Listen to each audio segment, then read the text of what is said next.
माँ का एक प्यार है, माँ का एक अपनापन है, उसको प्रणाम करो। और उत्तम बात यह है कि यदि बन सके तो उनकी सेवा करता रहे और फिर भजन करता रहे।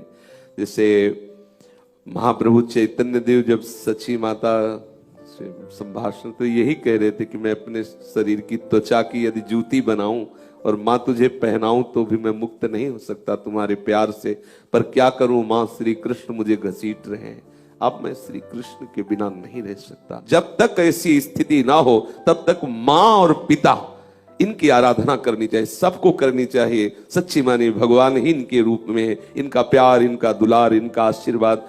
एक दिन एक माँ के दर्शन हुए जो हाल में ही बच्चे को प्रकट करने वाली, उसकी दशा देख के लगा कि ये माँ को कष्ट होता है, झुकना नहीं हो सकता, चलना नहीं हो सकता, कैसे वो हमें 9 महीने गर्भ में रखा और मेरे लिए इतने बड़े पेट को फड़वाया, ऑपरेशन करवाया, या कितना भयंकर कष्ट सा मेरे लिए मलमूत्र धोए, क्या क्या किया।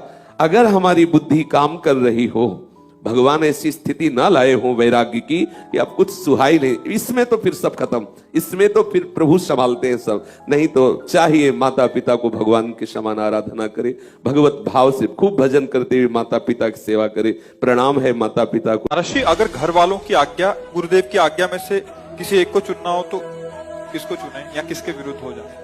अगर गुरुदेव की आज्ञा का पालन करोगे तो घर वालों के विरुद्ध हो ही नहीं सकते। घर वालों की आज्ञा के पालन में तो गुरुदेव के विरुद्ध हो सकते हो, लेकिन गुरुदेव की आज्ञा पालन करने से घर वालों के विरुद्ध हो ही नहीं सकते, क्योंकि गुरुदेव ही एक ऐसे जो सब में भगवत दृष्टि करा दे।